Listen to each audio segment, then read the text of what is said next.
नमस्कार, स्वागत है हमारे इस यूट्यूब चैनल में। जीवन में धन का क्या महत्व है, यह किसी से छिपा हुआ नहीं है। धन के अभाव में कोई भी व्यक्ति खुशी नहीं रह सकता। यह मात्र कहने की बात है कि धन ही जीवन में सब कुछ नहीं होता। या धन से हम खुशियाँ, रिश्तों को नहीं खरीद सकते। वास्तव में इधर सब कुछ तो नहीं, लेकिन बहुत कुछ होता है जो इधर ईश्वर से खुशियाँ तो नहीं खरीदी जा सकती, लेकिन धन पास में हो तो खुशियाँ भी अपने आप ही चली आती हैं। यदि जीवन में धर्म का महत्व नहीं होता तो फिर क्यों धन की कमाने की रात दिन एक करते। दोस्तों, धन कमाना हर कोई करता है। हर कोई धनवान बनना चाहता है, धनवान बनने के सपने भी देखता है और हर किसी को एक सुख सुविधा भरपूर जीवन में आकांक्षा होता है। यह जीवन का कटु सत्य है कि जिसके जेब में पैसे होता है, उसी की मुट्ठी में दुनिया होती है और गरीब के साथ कोई नहीं होता। इसलिए सारा ज़माना माँ लक्ष्मी जी की आराधना करता है और धन संपत्ति की कामना करता है।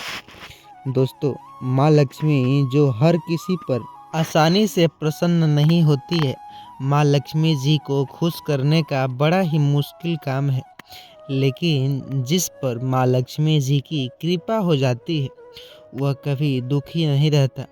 माँ लक्ष्मी अपने हर सच्चे भक्त पर किसी न किसी दिन अपनी कृपा जरूर करती हैं और हमारे भक्ति से प्रसन्न होकर हमारे घर में भी रहने आती है। और माँ लक्ष्मी जब हमारे घर में आती है तो आने से पहले कुछ ऐसे संकेत देती है जिससे पहले हम समझ में आ जाता है कि अगर हमारे घर में माँ लक्ष्मी निवास करने वाली है। हमारे दुख दरिद्र के दिन जो कि अब समाप्त होने वाले हैं, क्योंकि शास्त्रों में बताया गया है कि यह संकेत अत्यंत शुभ और भाग्यशाली माने गए हैं। साक्षात माँ लक्ष्मी का आगमन संकेतों से माना जाता है। अगर आपको भी ऐसे संकेत मिले तो आप भी समझ जाइए और माँ लक्ष्मी की कृपा अब आप पर बरसने वाली है। तो आइए जान लेते हैं उन संकेतों के बारे में। उससे पहले चैनल पर नए होंगे सब्सक्राइब करना ना भूलिएगा। लोगों के पास इस वीडियो को शेयर जरूर करिएगा। पहला संकेत है काले रंग की चींटियाँ। काले रंग तथा लाल दो रंगों की होती है। इनमें घर में लाल चींटियाँ का होना अशुभ माना गया है, जबकि काली चींटियाँ जो कि अत्यंत शुभ होती है, बिल्कुल भी हानिकारक नहीं होती। ज्योतिष शास्त्रों के अनुसार काले रंग के जो कि चीज की माँ लक्ष्मी का रूप माना जाता है। घर में यदि अचानक काले रंग की चींटियाँ गोलाकार वस्तु में घूमती नजर आती है तो यह बहुत ही शुभ संकेत माना जाता है। ऐसे ही आइए एक कहानी के माध्यम से पूरे विस्तार के साथ समझते हैं। उसके बाद और भी समझेंगे वह कौन कौन सी जो कि बातें अशुभ, वांछित और भी जो संकेत के रूप में मिलते हैं। और वो 5 चीज़ें इस कहानी में बहुत ही अच्छे विचार के साथ बहुत कुछ सीखेंगे। प्लीज़ वीडियो को अंत तक ज़रूर देखिएगा। आपसे विनती है, क्या आपने महसूस किया है कि आपके जीवन में कुछ अजीब घटनाएं हो रही हैं जिसका कोई तत्कालीन अर्थ नहीं होता? क्या ये घटनाएं एक संकेत हो सकती है कि आपको जो कि समय आने वाला है? यह कहानी अरुण नामक के व्यक्ति की है जिसने अपने जीवन के सबसे कठिन दौर में 6 ऐसे संकेत देखे जिन्होंने उसके भाग्य को बदल दिया। अरुण एक छोटे से गांव में रहता था। वह एक साधारण किसान था जिसने पूरी जिंदगी मेहनत की थी, लेकिन पिछले कुछ सालों से उसकी किस्मत ने उसे जो कि उसका साथ छोड़ दिया था। फसलें बर्बाद हो रही थी, कर्ज बढ़ता जा रहा था, उसके परिवार में कलह बढ़ती जा रही थी। अरुण हर दिन भगवान से प्रार्थना करता, लेकिन उसे लगता कि उसकी आवाज़ें सुनने वाला कोई नहीं है। एक दिन जब अरुण अपने खेत में काम करने जा रहा था तो वहाँ एक साधु गुजरे। साधु ने उसे रोककर कहा, तुम्हारा समय बदलने वाला है, लेकिन याद रखना, जब संकेत दिखे तो उन्हें अनदेखा मत करना। अरुण को यह बात अजीब लगी। उसने साधु से पूछा, कैसे संकेत? साधु हंसकर बोले, समय आने पर तुम्हें सब कुछ समझ में आ जाएगा। बस अपने मन को शांत रखना और सही कार्य करना। कुछ दिन बाद अरुण की पुरानी घड़ी, जो वर्षों से बंद पड़ी थी, अचानक चालू हो गई। उसने देखा कि घड़ी की सुइयां एकदम सही समय दिखा रही थी। अरुण की पत्नी ने कहा, यह कोई साधारण घटना नहीं है, यह एक संकेत है। अक्सर आपने लोगों के मुख से सुना होगा, लोग कहते हैं कि तुम्हारे शरीर पे ये बिच्छू चढ़ रही है, जिसे छिपकली चढ़ रही हो, पैसा आने वाला है। ऐसा तो आपने सुना होगा। उसी प्रकार तुम्हारे जीवन की सभी रुकावटें खत्म होने वाली है, उसने कहा। अरुण के गांव में महीनों से बारिश नहीं हुई थी। एक दिन जब अरुण निराश होकर मंदिर जा रहा था तो अचानक तेज बारिश होने लगी। वह भीगते हुए मंदिर के पास पहुंचा, भगवान से कहा, क्या यह आपकी कृपा है? उसके मन में एक आशा का बीज अंकुरित हुआ। एक सुबह अरुण के खेत में एक रंग बिरंगी पक्षी आकर बैठी। वह पक्षी पहले कभी अपने गांव में नहीं देखा था कि ऐसी पक्षी। पक्षी ने कुछ देर तक उसकी ओर देखा और फिर उड़ गया। गांव के बुजुर्ग ने कहा, यह सौभाग्य का प्रतीक है। जब इस प्रकार के पक्षी दिखे तो समझ जाइए कि अच्छे दिन आने वाले हैं। उस रात अरुण ने एक सपना भी देखा। उस सपने में देखा कि देवता ने उसे तो उसकी मदद करने के लिए मेहनत और धैर्य की परीक्षा खत्म हो चुकी बता रहे थे। अब तुम्हारे कर्म, जो कि अच्छे कर्म का फल मिलेगा। अरुण ने यह सपना अपनी पत्नी को सुनाया। उसकी पत्नी ने कहा, यह भगवान का संकेत है कि हमें उम्मीद नहीं छोड़नी चाहिए। कुछ दिन बाद अरुण अपने खेत में खुदाई कर रहा था। अचानक उसकी कुदाल किसी कठोर वस्तु से टकराई। उसने देखा कि वहाँ मिट्टी में एक पुराने संदूक दबा हुआ था। जब उसने उसे खोला तो उसमें पुरानी सिक्के और गहने थे। अरुण को लगा कि यह भगवान का आशीर्वाद है। उसने उस खजाने का एक हिस्सा गरीबों में बांट दिया और शेष राशि से अपने कर्ज चुकाए। इन 6 संकेतों के बाद अरुण का जीवन पूरी तरह बदल गया। उसकी फसलें ठीक हो गई, उसका परिवार खुशहाल था और सबसे बड़ी बात कि उसने समझ लिया कि कठिन समय के बाद अच्छा समय अवश्य आता है। बस हमें धैर्य और विश्वास बनाए रखना चाहिए। निष्कर्ष यह निकलता है कि भगवान हमेशा संकेत देते हैं, बस उन्हें समझने की ज़रूरत है। समय जो आने वाला है, अच्छा समय, उससे पहले जीवन में यह संकेत देता है कि हमारी कठिनाई समाप्त होने वाली है। हमें अपने विश्वास और धैर्य को कभी खोना नहीं चाहिए। भगवान पर विश्वास रखें, सतगुरु पर विश्वास रखें, क्योंकि हर रात के बाद सुबह होती है। ऐसे ऐसे बदलाव हुए उसके जीवन में।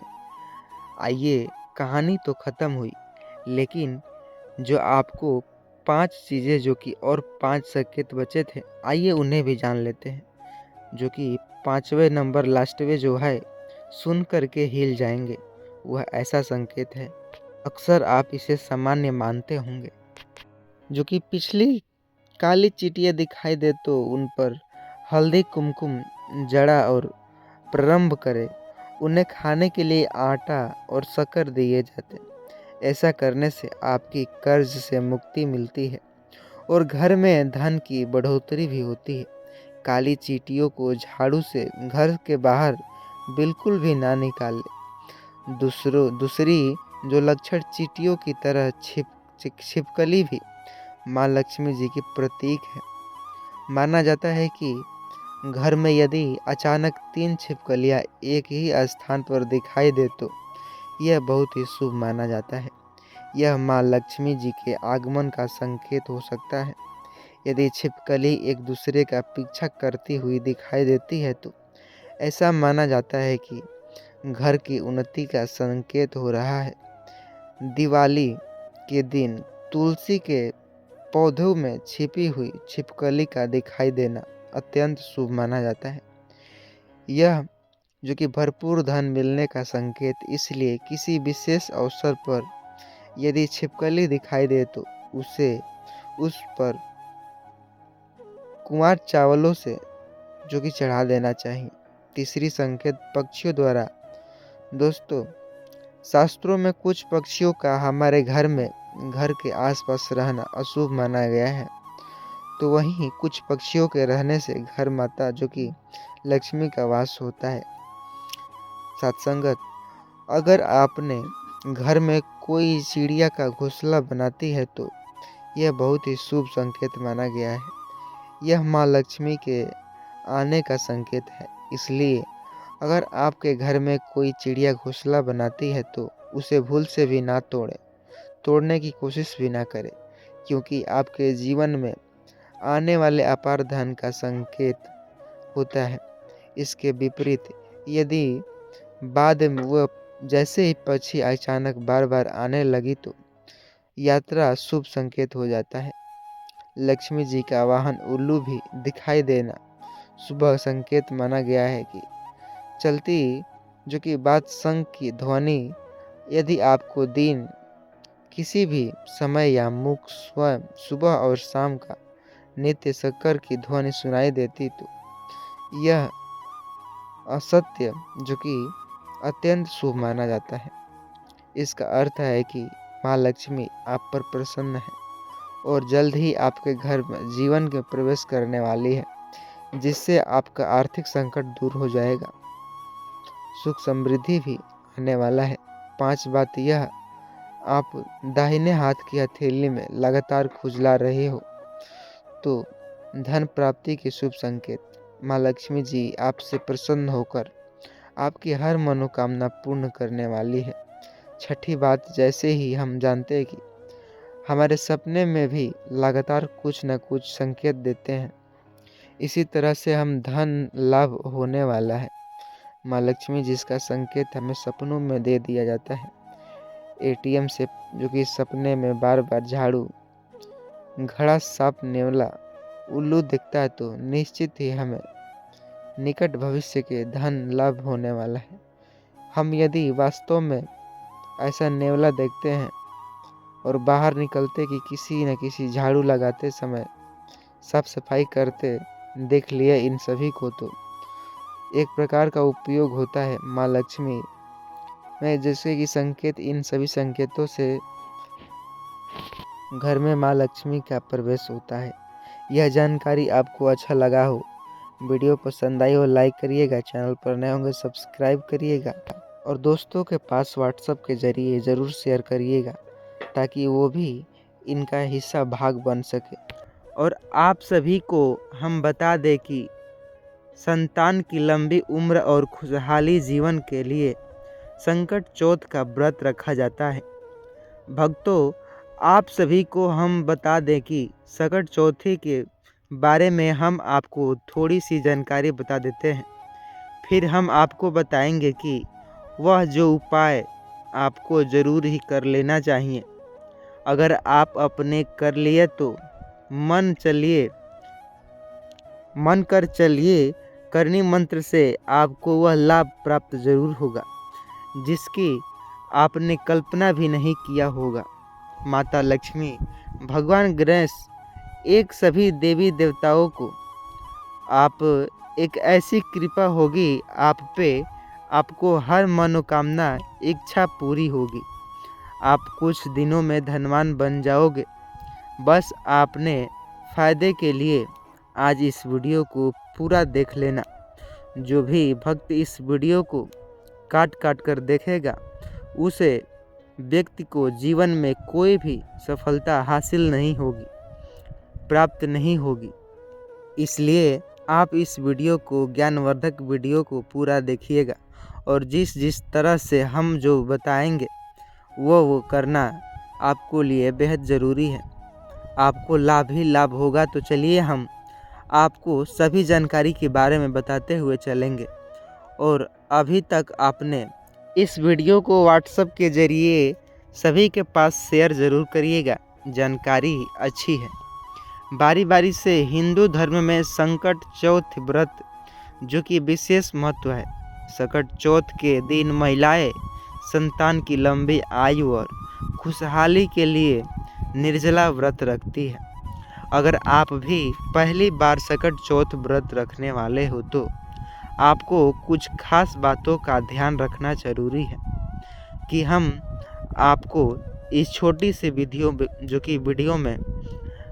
के माध्यम से आपको हम संपूर्ण जानकारी बताएंगे। संकट चौथी व्रत के दिन आप यह कार्य जरूर करें तो दुनिया की कोई ताकत आपको धनवान बनने से नहीं रोक पाएगी। आपके जीवन में कोई ग्रहण नहीं होगा, कोई भी बुरी प्रभाव नहीं होगी। आप इस वीडियो को देख लेंगे तो आपकी समझ में आ जाएगा कि वह कौन सा काम कर लेने से आपका भाग्य एकदम चमक जाएगा। नई नई सफलताएं आपको प्राप्त होने लगेंगी। भक्तों, आप सभी को हम बता दें कि हिंदू धर्म में संतान की लंबी आयु और सुख समृद्धि से जुड़ी कई व्रत त्योहार होते हैं, जिनमें से संकट चौथ का पर्व विशेष माना जाता है। धार्मिक मान्यताओं की संकट चौथ व्रत का भगवान गणेश को समर्पित है। इस दिन महिलाएं संतान की लंबी उम्र और खुशहाली के लिए निर्जला व्रत रखती है। साथ ही रात का चंद्रमा को अर्घ देने के बाद ही व्रत का पारण किया जाता है। वैदिक पंचांग के अनुसार हर साल माघ माह के कृष्ण पक्ष की चतुर्थ तिथि पर संकट चौथ का व्रत रखा जाता है। संकट चौथ को संकल तिलकुट चौथ व्रत, चौथी और मांगी चौथ भी कहा जाता है। इस साल 2025 में संकट चौथ व्रत 17 जनवरी 2025 को रखा जाएगा। ऐसा माना जाता है कि संकट चौथ व्रत में गौरी पुत्र गणेश और संकट माता की आराधना करने के लिए संतानों के सुख जीवन का आशीर्वाद मिलता है। वहीं अगर हम पहली बार संकट चौथ का व्रत रखने जा रही हो तो आपको कुछ बातों को हमेशा ध्यान रखना चाहिए। इन नियमों को ध्यान में रखने से व्रत का संपूर्ण फल प्राप्त होता है। संकट चौथ व्रत करने से क्या नियम? धार्मिक मान्यताओं के अनुसार संकट चौथ वाले दिन भगवान गणेश को तिलकुट का भोग लगाकर शुरू करना चाहिए। आप भोग में तिल के लड्डू या तिल से बनी मिठाई भी शामिल कर सकते हैं। पौराणिक मान्यताओं के अनुसार संकट चौथ का व्रत निर्जला रखा जाता है। इस दिन चंद्रमा को जल अर्घ देने के बाद ही अपने व्रत का पारण करना चाहिए। संकट चौथ के दिन गणेश जी की ये प्रिय रंग के कपड़े पहनकर शुभ माना जाता है। ऐसा मन जो कि व्रत महिलाओं को लाल, हरा और पीले रंग के कपड़े पहनने चाहिए। संकट चौथ का व्रत रखने वाली महिलाओं को इस दिन भूलकर भी काले रंग के कपड़े नहीं पहनने चाहिए। व्रती महिलाएं इस दौरान ध्यान रखें कि चंद्रमा का अर्घ देते समय पानी की छोटे जो कि पैरों पर नहीं गिरने चाहिए। पानी की छोटे पैर जो कि अशुभ होता है, यह सब करना। धार्मिक मान्यताओं के अनुसार संकट चौथ के दिन गणपति जी के मोदक का भोग लगाए। ऐसा करने से सुख समृद्धि का आशीर्वाद मिलता है। संकट चौथ व्रत के दिन भगवान गणेश की पूजा में केतकी के फूल का इस्तेमाल नहीं करना चाहिए। ऐसा करना अशुभ संकट भी ला सकता है। संकट चौथ पर गणेश जी की खंडित मूर्ति को भी पूजा नहीं करनी चाहिए। ऐसा करना शुभ नहीं माना जाता है। आप संकट चौथी के दिन गणेश जी की कोई नई तस्वीरें या मूर्ति लाकर भी उनकी पूजा कर सकते हैं। संकट चौथ पूजन विधि अनुसार इस दिन सबसे पहले स्नान करने के बाद सूर्य को अर्घ्य देना, इसके बाद गणेश जी की प्रतिमा स्थापित करके उसके बाद गणेश जी की तिलक लगावे, दुआओ जो कि जल चावल जनेऊ अर्पित करे, फिर गणेश जी की मोदक या लड्डू का भोग लगाए। संकट चौथ के दिन भगवान गणेश को तिल से बनी हुई चीज़ों का भोग लगाकर जरूर रखना चाहिए। इसके बाद धूप और दिया मिलाकर भगवान गणेश के मंत्रों को जाप करें। इस दिन संकट चौथ की कथा का जाप भी करना चाहिए। इस दिन गणेश जी के 12 नामों का भी उच्चारण करना चाहिए। शाम के समय भी इसी तरह गणेश जी की पूजा करना चाहिए। चंद्रमा को अर्घ देते समय लौटते समय तिल भी डालना चाहिए। इस दिन गाय की सेवा भी जरूर करना चाहिए। शाम को चंद्र दर्शन के बाद व्रत का पारण करना चाहिए। संकट चौथ पूजा सामग्री गणेश जी की मूर्ति लकड़ी। पर क्या आप जानते हैं इस दिन का एक ऐसी कहानी जिसे सुनकर के आपके रोंगटे खड़े न हो जाए तो कहिएगा। संकट चौथी, जिसे षष्ठी चतुर्थी भी कहा जाता है, भगवान गणेश को समर्पित एक विशेष दिन। इस दिन व्रत और पूजा करने से सभी बाधाएं दूर होती है। लेकिन क्या आप जानते हैं कि इस दिन किए गए कार्य चमत्कार हो सकते हैं? यह कहानी रुद्रपुर नामक गांव की है, जहां संकट चौथी के दिन घटी हुई घटनाओं को ऐसी घटना है जो आपको चौंका देगी। रुद्रपुर एक प्राचीन गांव था जो अपनी समृद्धि और खुशहाली के लिए प्रसिद्ध था। लेकिन पिछले कुछ वर्षों से गांव पर दुर्भाग्य का साया था। बारिश न होने के कारण फसलें बर्बाद हो रही थी। गांव के कुएं का पानी भी सूख चुका था। बीमारियां फैल रही थी और लोगों का जीवन कठिन हो गया था। गांव के लोग परेशान थे और बाप रे बाप चिल्ला रहे थे और बार बार मंदिर प्रार्थना करते, कोई बदलाव नहीं होता। संकट चौथी के दिन एक दिन पहले गांव में बाहरी हिस्से में एक जो कि अघोरी साधु का आगमन होता है। उनकी लंबी जटाएं और तेज आंख देखकर लोग उनसे डरते थे, लेकिन गांव के मुखिया उन्हें साहस जुटाकर उनसे पूछा, महाराज हमारे गांव का दुर्भाग्य कब समाप्त होगा? अघोरी ने आंखें बंद की और ध्यान लगाया।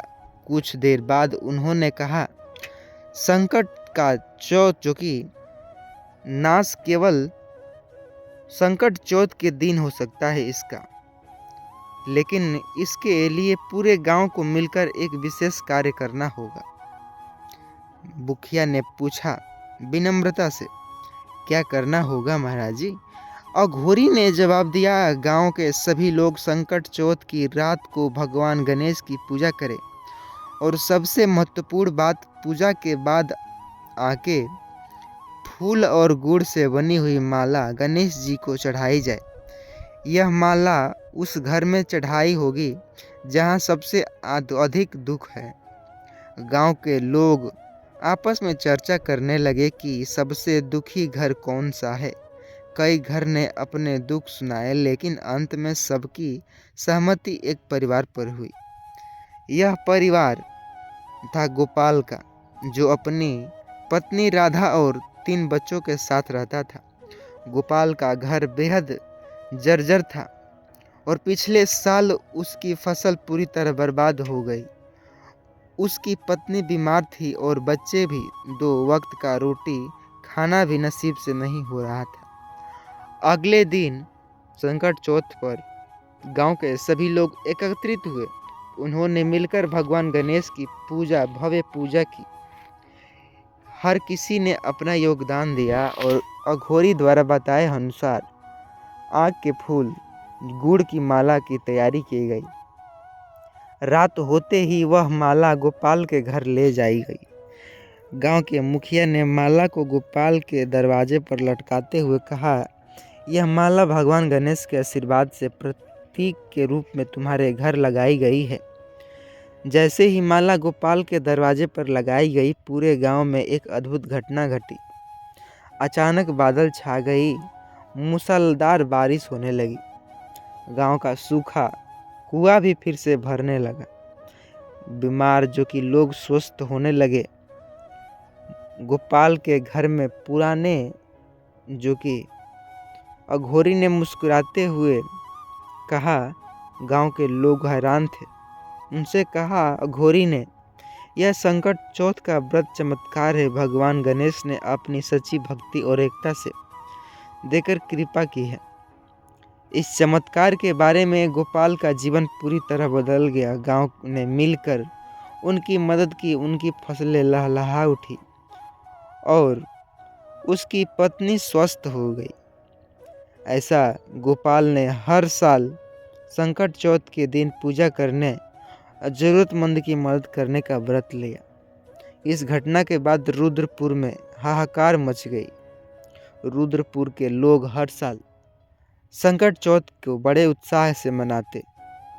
उन्होंने समझा कि सच्चे मन से की गई भक्ति और एकता से बड़े संकट भी टल सकते हैं। यह निष्कर्ष यह निकलता है कहानी से कि संकट चौथ केवल पूजा का पर्व नहीं बल्कि विश्वास और भक्ति और एकता का प्रतीक है। यदि हम भगवान गणेश के साथ सच्ची भक्ति, श्रद्धा से दूसरों की मदद करने का भाव रखें तो हर संकट को टाला जा सकता है। भगवान गणेश का आशीर्वाद हमें अपने जीवन के सत्य, कर्म, धर्म और सेवा मार्ग से अपनाने की प्रेरणा मिलती है। यह कहानी आपको जान करके बहुत ही आश्चर्यचकित में हो गए होंगे। आप चैनल पर नए होंगे, सब्सक्राइब करिएगा। ऐसे ही विशेष जानकारी इस चैनल पर मिलती रहेगी। वीडियो को व्हाट्सएप के ज़रिए लोगों के पास शेयर ज़रूर करिएगा।